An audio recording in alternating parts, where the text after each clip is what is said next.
How did that feel? Tell your story from the place of responsible.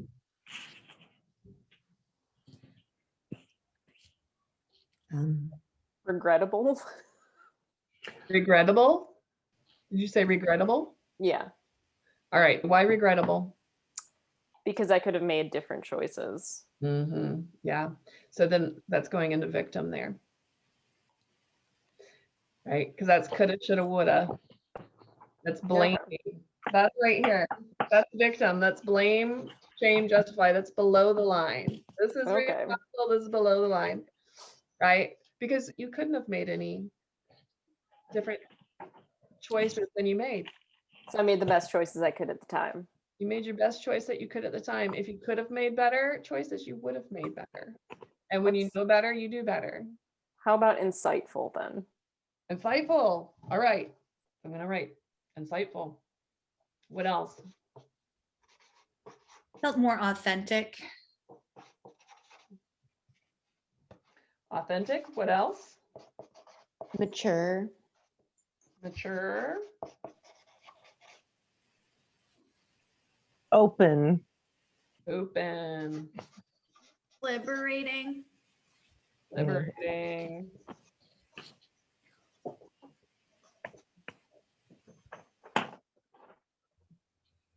Honestly, I still feel a little bit of resistance. Tell me about the resistance. I chose something that's ongoing. And so I was like, oh, like, you know, as I was telling Carissa, I'd be like, well, I chose to be a victim. And then there's this voice that's like, yeah, but you were kind of, you know, it's been ongoing. So it's like, were you a victim? So like, there's this part of me that's like, the bigger part of me is like, I would like to come from a place of empowerment and responsible. But there's this resistance in me that's like, I kind of still want to point fingers. Yeah, so you're still in that. Yeah. So that's not like fully coming from responsible then, is it? Right. Exactly. Yeah. So where was there, so there was a time where you felt resistance. Were there other things that you felt? Yeah, so like I felt the maturity. I felt like other words like I felt honest. I also grounded. I feel grounded. Grounded. I left an in out, but honest. What else? I felt illuminated, or like light was shining out from me. Illuminated. Illuminated. And you know, one of the things that shows up all the time in the sessions, you probably all experience this, when someone feels enlightened, they feel lighter. They feel lighter in their bodies too.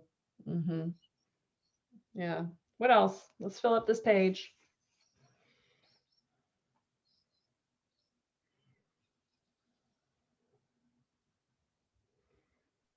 I think I like action oriented. I can't think of a more concise way, but yeah, when I'm a victim, I'm just like, oh, I'm drowning. Like, I hope someone will help me, but I'm like, yeah, just ready to go.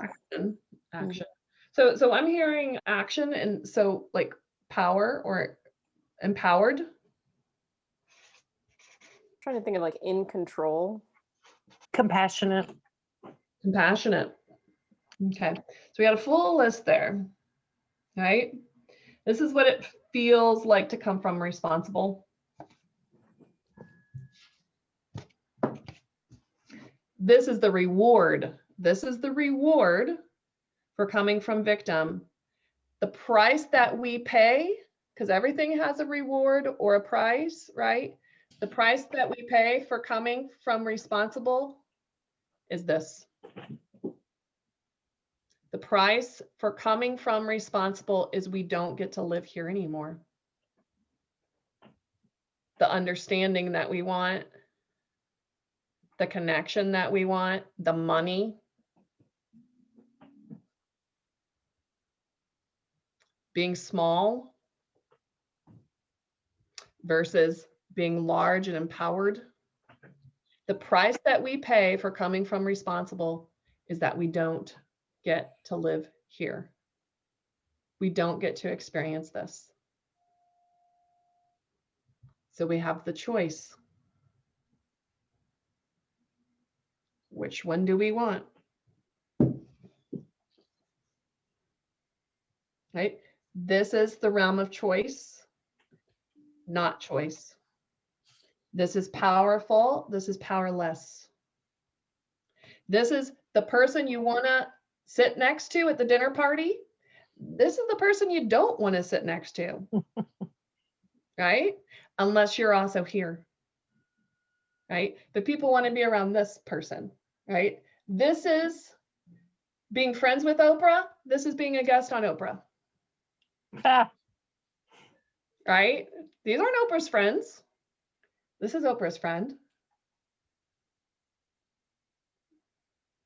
right? So there's a price that we pay for coming from responsible. And most of us don't like the word responsible, right? We think of being a kid and having to be forced to do all these things that we don't want to do and be responsible. But when we come from responsible, we can step into leadership in our lives. So we have subconscious programmings that creates this because we find, oh, if I stub my toe and I cry, then my mom comes, oh, she gives me all this attention and love, right? It's like, oh, well, I just learned how to behave when I get hurt. When my kids would stub their toe or trip or fall or something, I made sure not to do that. I'd go, oops, oops. It would really hurt. I'd give kisses, right? But little things, little bumps and bruises, just, oops, oops, you fell. So, oh my gosh. Have you, I don't know how many of you all have seen parents like that. Oh my gosh, are you okay? Every little thing. Maybe you've been able to see the little kid, their brain tick-tocking, going, oh, look at that. If I fall, I guess I'm supposed to be hurt. It's supposed to be a big deal. So then they start making a big deal. Right? So we talked about identity, and our identity in large part comes from our programs, our programming. And 50% of our programming was put into place before we were 4 years old. 50% of our programming, of our beliefs, of our thoughts, of who it is that we think we are before we were 4 years old. Another 35%, 30% before we were 8.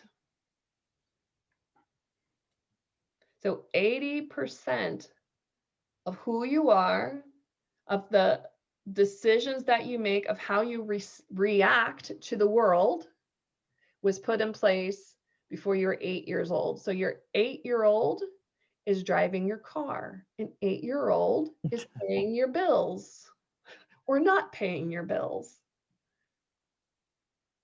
80% of who you are was put into place before you were 8 years old. Another 15% from 8 to 18. So by the time you were 18, the way that you saw the world, the way you believed the world was, the way you viewed yourself, your belief about yourself, 95% of that laid in place before you're 18 years old. Right? And so we see programs acting out over and over again because we've been rewarded, just like the Pavlovian response. We get rewarded. We get rewarded by it. And so then the other 5% gets formed from 18 and up, right?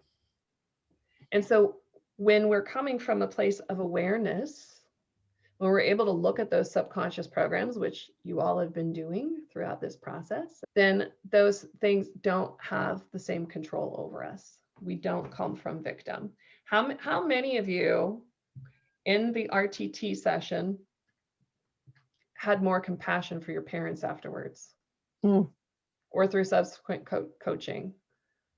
Mm-hmm. Because you're able to see, it different. You're able to get new information and get a new perspective. And it was all with working within yourself, within your subconscious mind. And then this mind that is connected to the universal mind. We're not separate, we are connected. We're connected through the superconsciousness. And so when you dialogued with a parent, when you talked to a parent and stepped into their shoes, it's like, oh, I all of a sudden am able to take their perspective and understand them and feel them and know things that I couldn't have known, and have compassion. And through that compassion, have forgiveness.